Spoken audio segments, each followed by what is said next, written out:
हाय, मैं रवि के बिंदास बोल में आपका स्वागत है। देखिए, मोहान में आया हूँ। जो आयुर्वेदिक और यूनानी कंपनी जो दवाइयाँ बेचती हैं, वो दवाइयाँ यहाँ बनाई जाती हैं और बिल्कुल विशुद्ध वैदिक विधि से भी बनाई जाती हैं और इसको बेचने की तैयारी चल रही है। तो मैंने अंदर उस दिन आपको दिखाया था कि आज धरना प्रदर्शन शुरू करने का घोषणा हुई है। और देखिए, आपको मैं, यह एमपीएसएल का इलाका है और यहाँ पे जो नारे आप देख पा रहे हैं, जनहित की दवा, आईएमपीएसएल नहीं बनने देंगे व्यापार का हिस्सा, आईएमपीएसएल को निजीकरण के हाथों में नहीं सौंपेंगे, देश की संपत्ति को बचाएंगे। ये देश की संपत्ति को बचाने के अलावा बाहर के रोजगार को बचाने का भी प्रयास है। और साथ में, अगर आपने वो रिपोर्ट देखी होगी, आयुर्वेदिक विधि से शिलाजीत बनाना, लौह भस्म बनाना, यानी जो भी हम जिसके साइड इफेक्ट नहीं होते। और मैं बता दूं कि ये आयुष मंत्रालय के अधीन है, यानी आयुष मंत्रालय के अधीन ये कंपनी आती है। 1978 में इसकी शुरुआत हुई थी तत्कालीन उद्योग मंत्री नारायण तिवारी के द्वारा। 1982 में पहली बार यहां से औषधि निकली थी और बाजार में आई थी। पूरे देश में ये एकमात्र ऐसा संस्थान है, सरकारी कंपनी है, जो सरकारी रेट पर और बहुत उच्च कोटि की दवाइयां बनाती है। और इसको आप घाटा बताकर देखिए। फिलहाल यहाँ देखिए, मैं आपको दिखाऊं, इस समय कांग्रेस ने अपना पूरा समर्थन दे दिया है और रणजीत रावत जी भी आए हैं और वो बोल रहे हैं, सुनिए क्या बोल रहे हैं।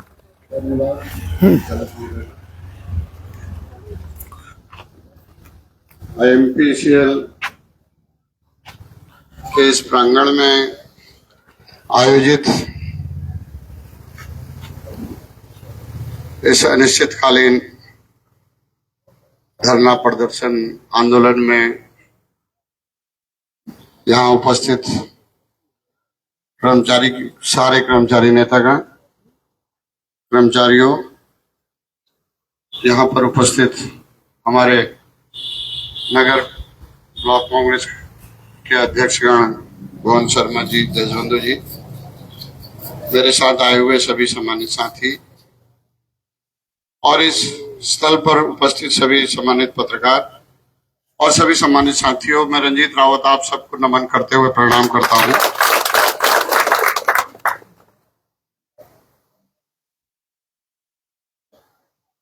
उत्तराखंड में जो हमारी जैव विविधता है, उसमें बहुत सारी जड़ी बूटियों का समावेश है और उनमें बहुत सारी जड़ी बूटियां हमारे आयुर्वेद और यूनानी पद्धति का, जो हमारी चिकित्सा पद्धति है, उसमें बहुत उपयोगी है। पर्वतीय क्षेत्रों में जड़ी बूटियों की प्रचुरता, उपलब्धता को देखते हुए और पर्वतीय क्षेत्रों में उद्योगों के अभाव को देखते हुए, रोजगार के अभाव को देखते हुए, पंडित नारायण दत्त तिवारी जी ने एक प्रयास किया और यहाँ मोहान में आईएमपीसीएल की स्थापना की गई, जिसमें आयुर्वेदिक और यूनानी दवाएं बनाने का लक्ष्य रखा गया। और उसके पीछे उद्देश्य था कि पर्वतीय क्षेत्रों में जो जड़ी बूटियां पाई जाती हैं, हमारे जंगलों में, हमारे खेतों में, उनका लोग दोहन करेंगे और उनको फैक्ट्री को बेचेंगे। एलोपैथी को नेपथ्य में डाला और एलोपैथी को आगे लाए। जगह जगह जितने भी सरकारी अस्पताल बने, वो ज्यादातर जो है एलोपैथी के बने। लेकिन एलोपैथिक इलाज का असर ये हुआ कि हम बीमार से गंभीर बीमार हो गए। जो है हमारा बीमारी, हमारा शरीर पहले हमारे फैट को खाता है, फिर हमारे डेड सेल को खाता है, फिर हमारे जितने भी टिश्यू में, जो शरीर में जहां भी बीमारी के सेल्स हैं, उन सबको खा जाता है। और ये हमारे आयुर्वेद का ट्रीटमेंट था, जिसमें अभी 4 साल पहले का अगर आप नोबेल प्राइज देखेंगे, जो जापान के वैज्ञानिक को मेडिसिन में नोबेल प्राइज मिला है, उन्होंने यही शोध किया है कि अगर हम काम करते वक्त वर्किंग आवर में, वर्किंग सोए समय नहीं, अगर हम वर्किंग आवर में 10 घंटे से ज्यादा कुछ खाते पीते नहीं है, और ऐसा हम अगर साल में 25 से 30 दिन करते हैं, तो हमारे शरीर को कोई रोग नहीं होगा। हमारी इम्यूनिटी इतनी स्ट्रांग हो जाएगी कि हमें कोई बीमारी असर नहीं कर पाएगी। क्यों कि हमारा शरीर पहले फैट को खाएगा, फिर पूरे डेड सेल को, बीमारी के सेल को, सबको शरीर खुद खा जाता है। तो मुझे जब 11 दिन के लंघन दिए गए थे तो मेरी आंखें गड्ढे में चले गई थी, चमड़ी हड्डी से चिपक गई थी, बाल झड़ गए थे, लेकिन उसके बाद बहुत सुंदर बाल आए। तो उस समय लंघन दिए जाते थे और उसी पे इलाज होता था। और उसको आज का मेडिकल साइंस, जिस एलोपैथ आयुर्वेद को अंग्रेजों ने कहा ये बेकार है, उसी को आज का मेडिकल साइंस प्रूव कर रहा है। उदाहरण मैंने आपको बताया, मेडिसिन में जापान के वैज्ञानिक को जो नोबेल प्राइज मिला है, उसने खोज की किसकी? लंघन की। और लंघन क्या है? हमारे यहाँ जो हम सनातनी परंपरा में हैं, भाजपा बहुत बात करती है सनातन की, लेकिन सनातन के मूल को नहीं जानती। सनातन धर्म में 2 निर्जला के व्रत हैं महीने के। निर्जला एकादशी के 2 व्रत हैं महीने के। कितने हो जाते हैं साल में? 24। वो 24 व्रत जो रख लेगा उसको कोई बीमारी नहीं होगी। और जो माइनॉरिटी के लोग हैं, मुसलमान हैं, उनके लिए मोहम्मद साहब ने 1 महीने का ही रख दिया रोजा। सुबह सहरी से शाम अफ्तारी तक कुछ नहीं खाना। तो जो हमारे आयुर्वेद ने 5000 साल पहले खोज कर दी, उसको आज मेडिकल साइंस प्रूव कर रहा है। और आज सरकार ने एक आयुष मंत्रालय भी बना रखा है और उसका बड़ा ढोल भी पीटा जा रहा है पूरे देश में कि हमने आयुष विभाग बना दिया। अरे विभाग क्या करेगा? उपचार तो डॉक्टर करेगा या दवा से असर दवा का होगा?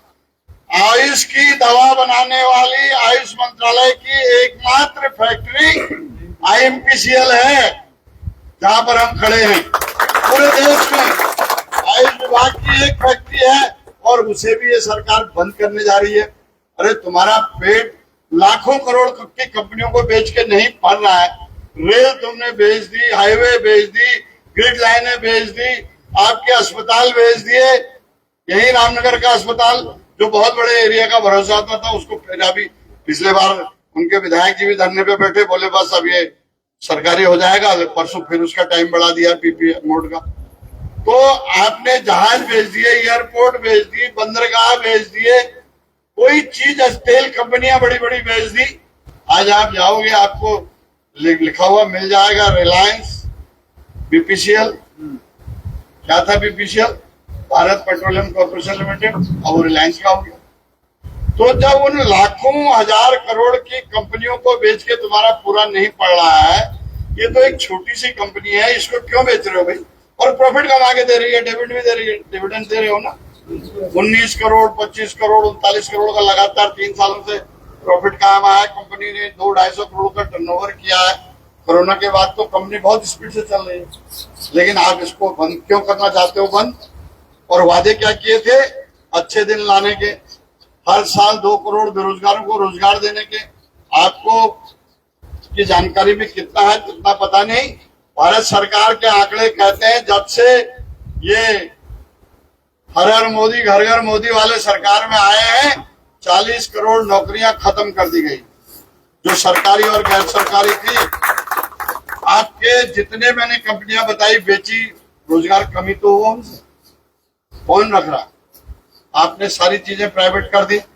और क्यों कर रहे हो भाई? रोजगार कहां से दोगे? सब प्राइवेट कर दोगे, रोजगार कहां से दोगे? आज IMPCL के पास 40 एकड़ जमीन है, तो कुछ लोगों की नजरें लगी हुई हैं। आज गुजरात के व्यापारी घूम रहे हैं पूरे देश में, जहां तहां जिस चीज में नजर पड़ रही बोला ये लेनी है। अब वो कोई हैदराबाद से कंपनी बना रहा है, कोई मद्रास से बना रहा है, कोई कलकत्ता से बना रहा है, लेकिन अगर उसकी डिटेल में जाओगे, मालिक देखोगे तो निकलेगा गुजराती।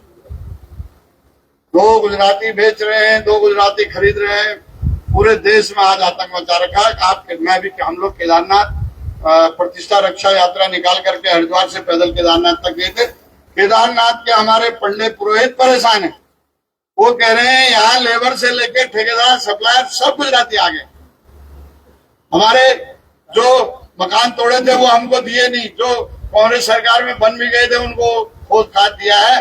नए नए लोगों को यहाँ बसाते जा रहे हैं, उनको सारा दे रहे हैं। आपको पता होना चाहिए, मैं बद्रीनाथ चुनाव में बद्रीनाथ धाम गया तो वहां एक मॉल बना दिया बहुत बड़ा। जो हमारे पंडित पुरोहितों के घर थे वो तोड़ के एक मॉल बना दिया। उनको नहीं दी उसमें दुकानें, और उसका नाम वो हमने विरोध कर दिया। अभी उसका नाम बोर्ड पे, वो बोर्ड पे मेरे को बता रहे थे वहां हमारे प्रमुख जी की, उसको मिटा दिया है। उस बोर्ड पे धाम ही हटा दिया, उसमें लिखा है केदारनाथ स्पिरिचुअल मॉडर्न हिल टाउन, जो हमारी आस्था का प्रतीक है। सनातनियों के लिए शंकराचार्य जी ने 4 धाम स्थापित किए थे, रामेश्वरम, द्वारिका, भुवनेश्वर और बद्रीनाथ। उन 4 में से एक धाम है, उसका नाम आज उस धाम शब्द को उससे हटाने जा रहे हैं। तो इनके नारे जरूर हिंदुत्व के होते हैं, बाकी ये हिंदुत्व और सनातन परंपरा के बारे में कुछ नहीं जानते। अगर ये जानते तो ये आयुर्वेद की एकमात्र आयुष मंत्रालय की ये फैक्ट्री जो 60 में चल रहे थे, धूप में, बारिश में, बर्फ में, तो पहले तो इनने कहा इतने हजार की टी शर्ट है, इतने हजार का जूता है, इतने लाख का है। बाद में कहने लगे नशेड़ी है, गजेड़ी है, एक टी शर्ट में बर्फ में कैसे रह रहा है। इन्हें पता ही नहीं सनातन में हमारी परंपरा है और हमारे योग में एक योग है हठ योग, जिस हठ योग के आधार पर हमारे ऋषि मुनि बर्फ में नंगे रहते हैं, राख लगा करके। आज भी देख सकते हो आप केदारनाथ, बद्रीनाथ या आगे माना या आगे आप सहजधारा की तरफ जाके देखो तो महात्मा लोग बिना कपड़ों के बैठे रहते हैं बर्फ। वो हमारे इसी विज्ञान का, जो हमारा आयुर्विज्ञान है, जो हमारा आयुर्वेद का विज्ञान है, हमारे आयुर्वेद के जो विधाएं हैं, उन्हीं के चमत्कार से आदमी अपने शरीर में इतनी ऊर्जा पैदा कर लेता है, अपनी इम्यूनिटी को इतनी बढ़ा लेता है कि उसको धूप, ठंड, नींद, भूख किसी का असर नहीं। तो ये कह रहे हो गजेड़ी है, नशेड़ी, तो ये इनका ज्ञान है। और इनके नारे जरूर अच्छे होते हैं, हिंदी, हिंदू, हिंदुस्तान, हर हर मोदी, घर घर मोदी, लेकिन घर घर इन्होंने चूल्हे बुझा दिए हैं। आज देखिए, जो नौजवान क्रांति का प्रतीक होता था, जो नौजवान कोई भी गलत कार्य होने पर सड़कों पे जो है संघर्ष करता था, आज वो बस सेटिंग चैटिंग में लगा हुआ है, एक मोबाइल लेकर के, उसको कोई मतलब ही नहीं है। नहीं तो कितना संघ, एक मंडल कमीशन लागू हुआ था तो इस देश के नौजवानों ने एम्स के चौराहे पर अपने आप को आग लगा दी थी, और इतना बड़ा परिवर्तन हुआ, इतना बड़ा मूवमेंट हुआ। आप विनोबा भावे का आंदोलन देख लीजिए, आप जो है किसी भी दूसरे आंदोलन को देखिए, सारा छात्रों ने चलाया। आज कहाँ है वो छात्र, इतनी बेरोजगारी के बाद सुसाइड कमिट कर रहा है, नशेड़ी हो जा रहा है, ड्रग एडिक्ट हो जा रहा है, लेकिन सड़क पे नहीं आ रहा।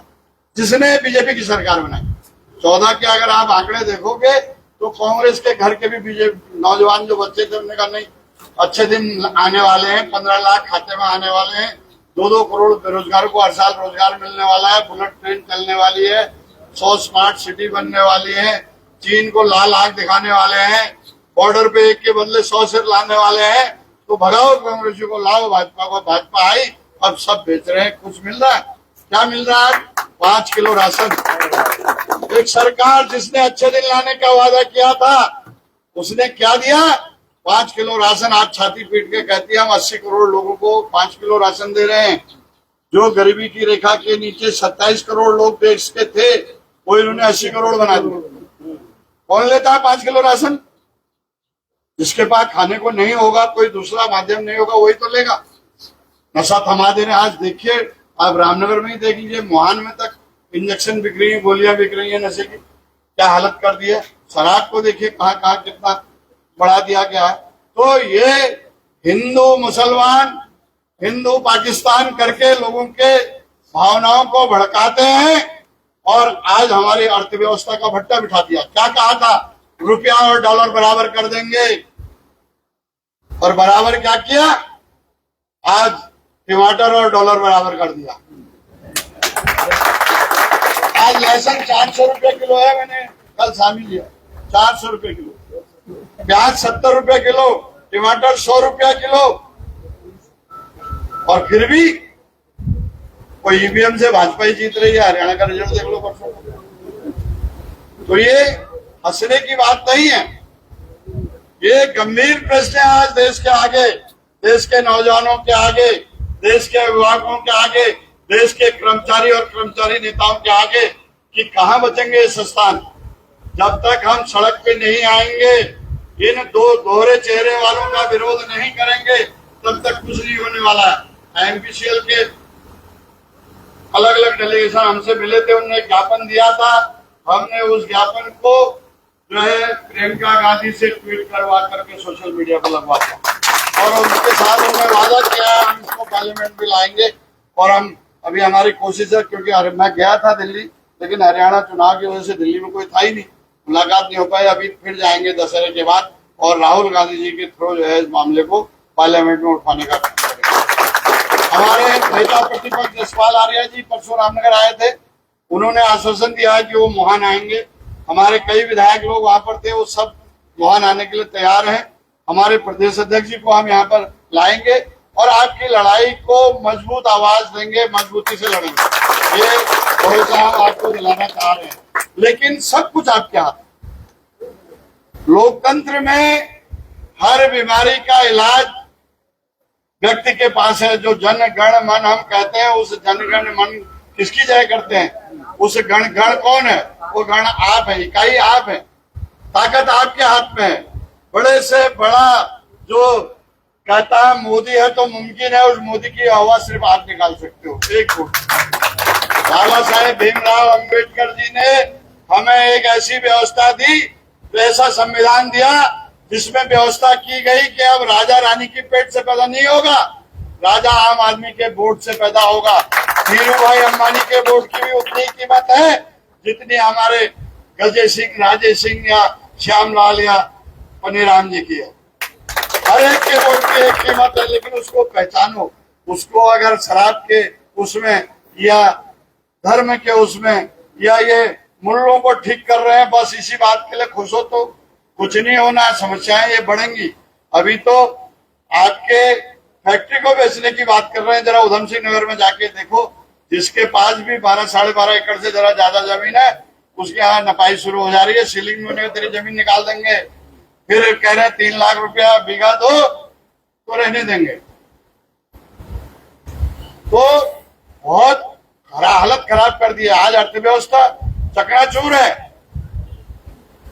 आज रुपया दिन ब दिन गिर रहा है। जो डीजल पेट्रोल सरकार कई देशों को, बर्मा को, भूटान को, नेपाल को 34 रुपए में बेच रही है, हमको 90-100 रुपए में बेच रही है। क्रूड ऑयल के दाम गिर रहे हैं, हमारे डीजल पेट्रोल के दाम बढ़ रहे हैं।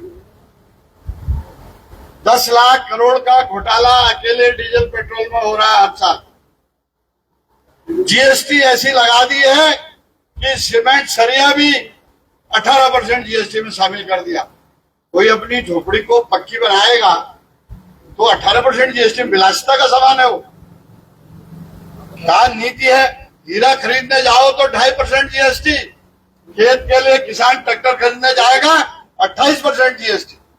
ये नीति है इन सरकारों की। हमारे पूर्वज बेवकूफ नहीं थे जिन्होंने कहा ये लालाओं की पार्टी है, इसको मत आने दो कभी, और कभी सरकार में नहीं आने दिया। मैं मालदह में जाके कह रहा था पिछले बार, मैंने कहा तुम्हारे बुजुर्ग बहुत होशियार थे, उन्होंने बीजेपी को नहीं आने दिया कभी। जब रेल भी भेज देंगे, हवाई जहाज कंपनी भेज देंगे, बंदरगाह भेज देंगे, सरकारी तेल कंपनी भेज देंगे, पावर ग्रिड को भेज देंगे, गैस की कंपनी को भेज देंगे, हाईवे को भेज देंगे, बिजली की लाइन को भेज देंगे, तो नौकरी कौन करेगा उनमें?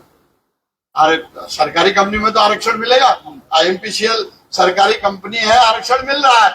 जिस दिन बंद हो जाएगी, किसी लाला के पास आ जाएगी, वो दे रहा दूंगा। आपने बोर्ड लगा रखा है SC ST OBC अल्पसंख्यक अधिकारी कर्मचारी कल्याण एसोसिएशन, वो तो इसलिए मैं कहना चाहता हूं, आज जरूरत सिर्फ एक आईएमपीसीएल नहीं, इस देश में आज इतनी अनीति हो रही है। मैंने प्रमुख सचिव उद्योग उत्तराखंड से पूछा था 2014 के बाद कितने उद्योग बंद हुए, उन्होंने कहा 10,000 उद्योग बंद हुए। 10,000 उद्योगों में ताले हैं। यहीं पर डेल्टा कंपनी थी हल्द्वां में, 6,500 लोग काम करते थे वहां। आज कहाँ है वो कंपनी? उसका टिन टक्कर तक उठाड़ के ले गए। जो वो बेलवाल स्पिनिंग मिल थी, उसमें तो अब प्लॉटिंग हो रही है, मकान बन रहे हैं। उसी के आगे रिचा फैक्ट्री थी, वो बंद हो गई। उसके आगे गौरया पेपर मिल थी, वो बंद हो गई। मैं एक रोड की बात बता रहा हूँ आपको।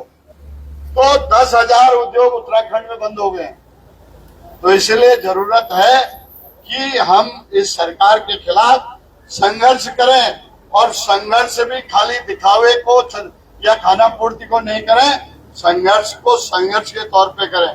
और मैं आपको विश्वास दिलाना चाहता हूं कि हम अपने प्रदेश अध्यक्ष जी को, सीएलपी लीडर को, अपने विधायकों को भी धरने में लाएंगे।